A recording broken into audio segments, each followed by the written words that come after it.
when they got together and they created something wonderful. His friend and Apple co-founder Steve Wozniak. Steve, thank you so much for joining us this morning. We appreciate it. I'm glad to be here. I'm very sorry to be here alone. Oh, absolutely. I know you've been overwhelmed with requests for comments about Steve Jobs. Has it sunk in yet that he's gone? No, it's a little bit like you're stunned the day really big tragedies happen in your life and you remember right where you were sitting, and I'll remember that forever. And whew, no, it's hard to recover. This is a man that you have known since high school. You know, everybody talks about how you got together in that garage and came up with something absolutely amazing. You had a dream, both of you, and both of you accomplished that dream. I think many Americans these days don't think that's possible anymore. Is it? Oh, no, no.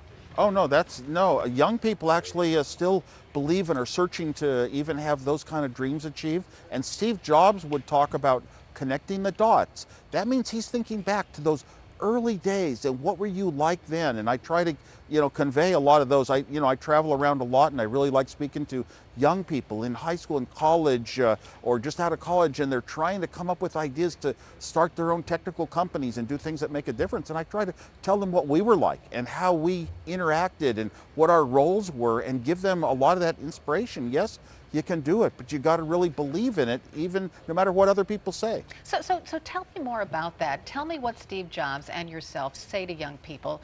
Say to them that they can do whatever they want to in this life, because right now in this economy there is a sense that we can't achieve the American dream anymore, that the economy is getting us down, that if we don't have any money, we're beaten down by the forces that be. We're sort of taught that, though, from early age. When we go through school, we're taught that the only right answer comes from someone else. It's in the books. It's the same as everybody else has. And that's teaching you not to think for yourself. And I'm sure Steve would oppose that very much. It's just basically you've got to think that even when it seems you're not on the beaten track. Steve's words to this effect have been well publicized in the last day and a half. So, I don't have to get into that. But yeah. Well, tell us what he was like as a young man, like as a teenager, and how he managed to accomplish all that he did in life. Yeah, I mean, he was fun. He was interested in music. He was interested in words and what they meant, like poetry as guides for life, kind of like searching Eastern religions and searching for religion in popular songs of the day. He was knowledgeable about technology and really believed in that as his big future, that was the thing he was meant to do. And he was just always trying to think ahead of somebody else and look at the newest little building parts and what could you make with those, and thinking in terms of how they'd affect society. A great visionary and leader, and it was hard to recognize when he's young. He's like a lot of young people, and a lot of them are great visionaries and don't really go that far. But companies have ways of hiring that they wouldn't even hire somebody without a college degree in a lot of cases. And here was Steve Jobs without a college degree, and look what he accomplished. So, absolutely. You have to start looking at people and not just at numbers. Yeah, he had a unique personality, though. I mean, he was into technology, he was kind of geeky, yet he was artistic at the same time, and he seemed to realize what people loved about a product. He was like a marketing genius. But that he was a marketing genius meant he understood people. Usually when you think of people who are really intrigued by technology or talented in that area, they don't have that other thing. They don't have those people skills. Right, and it's a lot of geeks are not socially adept. They're not in the normal society, but it is that understanding what would somebody like and what wouldn't they. I was very lucky with my early designs that made Apple very successful. I was just building what I wanted for myself, so I didn't have to worry about being a marketing expert. The market was me. And it just turned out that what would work for me and help me did help the world.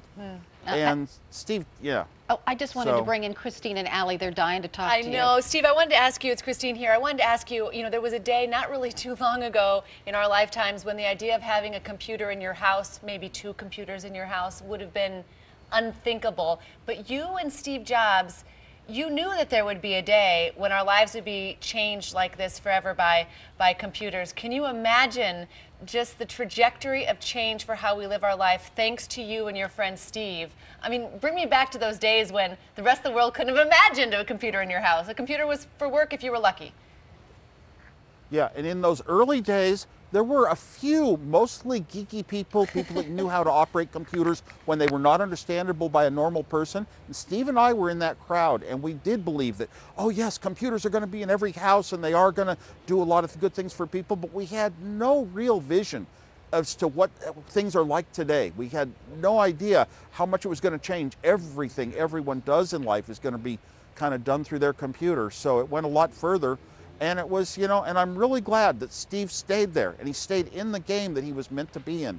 And he kept, working to find the newer, better ways and the next product, the next big achievement. Steve, let me ask you this because I've heard it means so much. How do you judge yourself nowadays? You judge people usually by how they're using their mobile products and how they're using their computers and what they're getting done with it.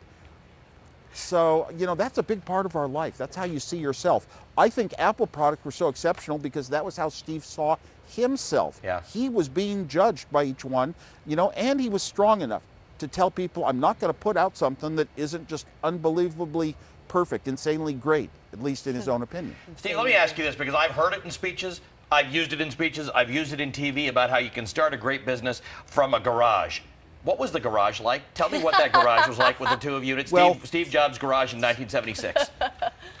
Think about it. When you're young, you have no money. You have no relatives that have money to loan you. You have no savings account.